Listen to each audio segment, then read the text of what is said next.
What's going on, yo? Welcome back to another episode of East Side Vlog. I'm Eric G, and we have a lot to talk about in this episode. We're gonna be talking about the wildest weekend of football I think I have ever seen. We're gonna be talking about the recent article that came out, rage baiting, all of this craziness that has turned into positivity for a team where everybody was writing the eulogy for. So let's jump into it. Let's talk about the craziest weekend of football I have ever fucking seen. And I don't usually like to use language like that, but this game was insane. The Ravens beat the Packers in Lambeau Field 41-24. And Malik played the wildest game. The backup quarterback for the Packers played a ridiculous game in which they should have won, and somehow the King absolutely grated the cheese in Wisconsin and in Green Bay. It was wild. Look at this box score. Let's just look at Derrick Henry. He had a career high 36 carries, 216 yards. He averaged 6 yards a carry with 4 TDs and a long rush of 30 yards.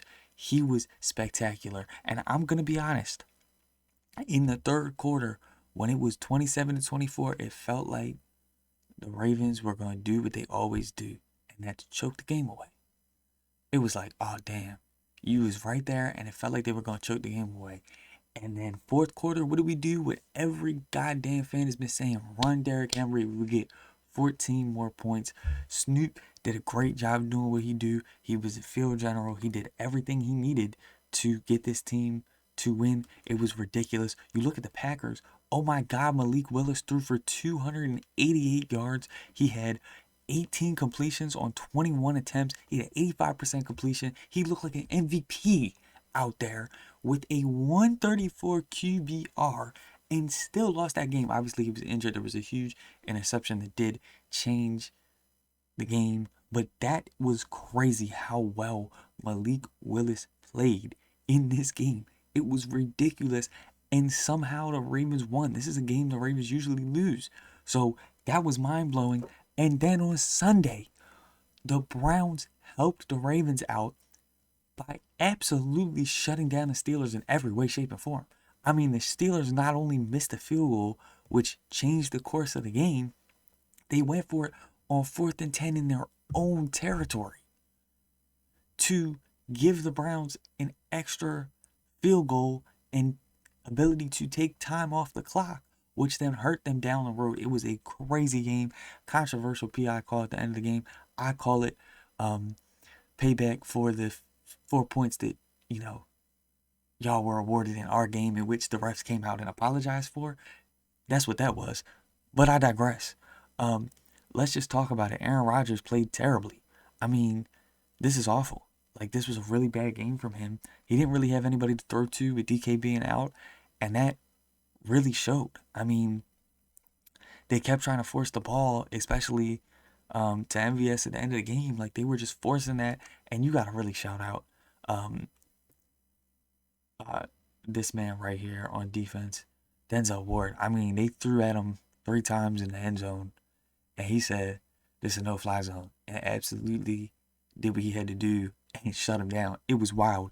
Craziest thing, most stressful game. Jim Nance with the greatest call. Take a deep breath, Baltimore. Wild situation right there. And all of this coming after the insane article dropped that came from Mike Preston, a Baltimore Sun writer. Let's just look at the gist.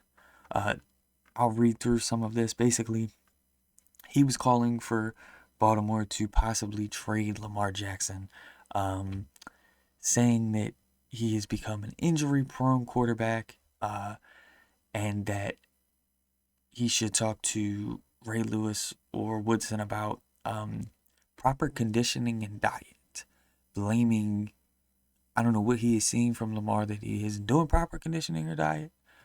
He didn't really say in the article. There was not much proof in this. Um, yeah, Ray Lewis ran those hills over at Oregon Ridge, and Woodson had his own stretching routine. Like, okay, cool. That works for them. It's not gonna work for everybody. Crazy thing just kind of puts out there with no real proof behind any of this. The breakdown of a NFL player's body's natural projection could help himself. He doesn't need to be up late at night playing video games or falling asleep in team meetings, which I don't know where he got that from, because you are not in the room with he is making this shit up. It is a clear rage bait. It is a clearly, I'm not important. Nobody's talking to me. I'm going to say some crazy shit. Sometimes I do that on this channel. I'm going to lie to you. Done it in the past. It's a way to get clicks, but I think that as a Baltimore Sun writer, you should not be doing this. You look like a child. You are acting like the children that I teach.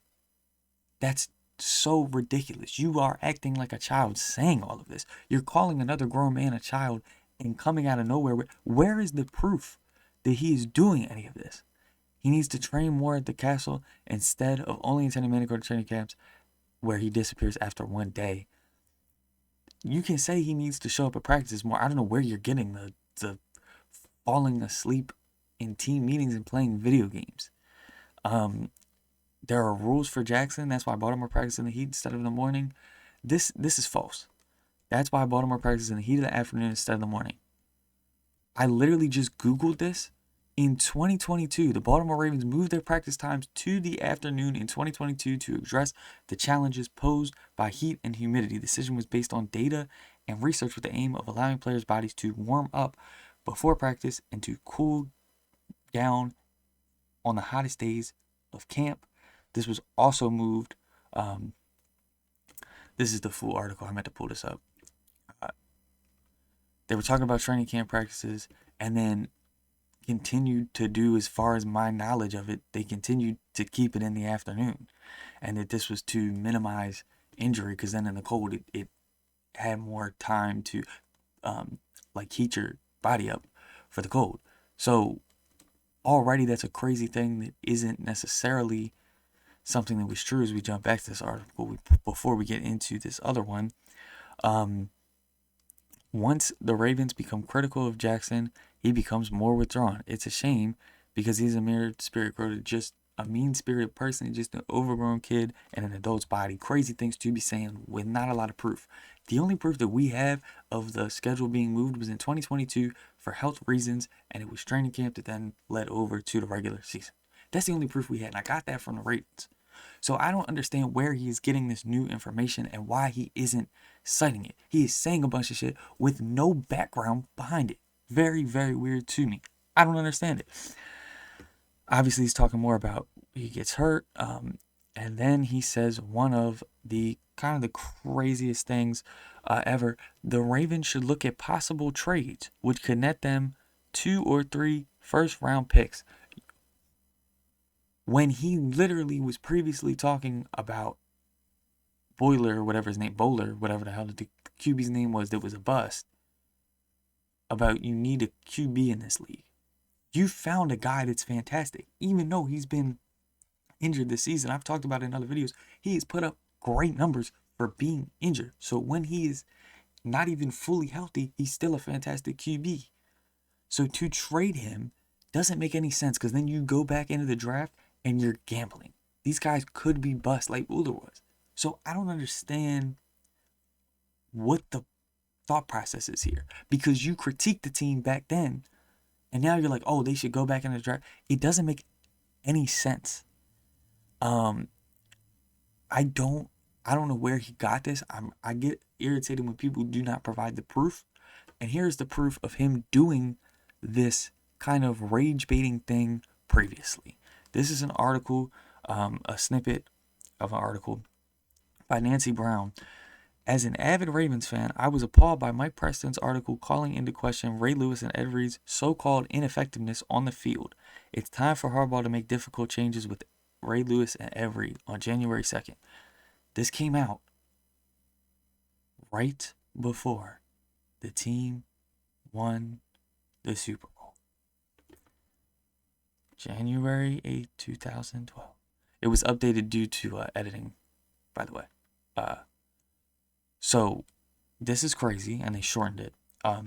First of all, Mr. Lewis is the motivator and leader of the team. How dare Mr. Preston write such a negative article about both players, especially right before the team is trying to get to the Super Bowl?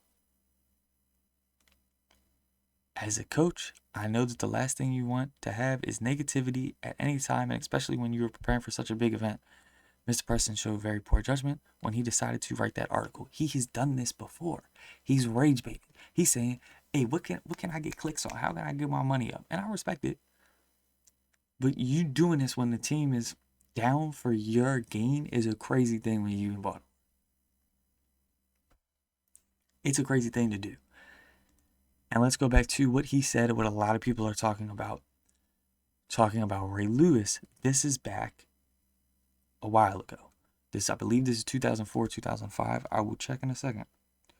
Here's the quote. There isn't a farewell contract for Lewis. For even general manager Ozzie Newsome remains firm about Lewis, talking about Ray Lewis, playing out the remaining 3 years of his contract. Media members were looking for Lewis on the sideline Sunday, but we couldn't find him. The Ravens reported he was in Miami getting a second opinion from a doctor on what was first diagnosed as a thigh bruise, but now has turned into a slightly torn hamstring. As far as injuries with the Ravens this season, you don't know what's going on. Belichick says one thing, the PR staff says another, and when the player contradicts both. They had become a circus deep down inside. I don't believe they knew where Lewis was. Crazy thing to say, and didn't care. Wild accusation. Where are you even getting that from? You could say that you wouldn't be surprised if they didn't know where he was and didn't care. But, I mean, if you don't believe it, that's it. Anyways, it is apparent that Lewis and other prominent players on the team don't want to play for Belichick somehow. They either have to work things out or get rid of players or get rid of Belichick. The locker room is actually worse than last season. Maybe it's time to clean house from top to bottom, meaning you would trade all your people away. He's suggesting that again this season. This is something he's done. He says, get rid of the players, get rid of the coach. You have to do one of it. When things go wrong, that's his answer, which, to be fair, that usually is the answer. This was 2005. Again, edited in 2019. So you look at this, and he has done this for years. This is something that he does. He rage baits. And it is something that kids do nowadays that older people get mad. Oh, why? You saying all this stuff, doing all that. You don't even know where it's coming from. You just saying shit out there at the top of your head. It's childish. It's childish. He has done it for years. And I get it. It's your career. But you can also do it in a way that is not detrimental to people. That's my point. If I'm talking about this year, I'm talking about the craziest turnaround from being 1-5 to suddenly getting a shot in the last game of the season to make the playoffs and win your division. I'm talking about the wildest turnaround, how this has never been seen before. How you can do this style and this rage baiting in a positive light. And you being a Baltimore Sun writer and being all negative and wanting national media attention and baiting people is just, it's childish. It's childish. It's ridiculous. You can do it in a positive light. Let me know what you think in the comments down below. Can you rage bait positively? Is this just, something that people are overreacting to? Let me know what you think down in the comments below. Have a blessed rest of your day, night, evening. Hopefully, we will be talking about the Ravens in the playoffs, but we will see. It all comes down to Sunday night. It's going to be a good game. I will have a video out after that, so subscribe for more. Anyways, much love to y'all. Peace.